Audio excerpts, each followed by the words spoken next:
रुको जरा सबर करो। మీ అందరూ చూస్తున్నట్లు మా అబ్బాయి మా పాపని ఏడిపిస్తున్నట్లు ఉంది కదా. రియాలిటీ ఒకసారి చూడండి. వాడు ఏది టచ్ చేస్తే అది స్పెషల్లీ అడిగి మరీ ఏడ్చి మరీ తీసుకుంటుంది తను. A few moments later.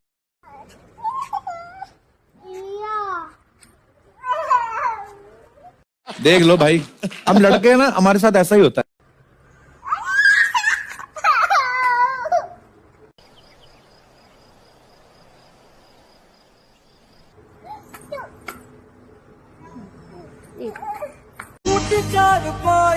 वही ठंडी पूर्वाई रत्ता వద్దు మమ్మ, నువ్వు ఆడుకో. వదిలే, నాన్న వదిలే, నాన్న వదిలే, నాన్న వదిలే, వదిలే, వెళ్ళిపో.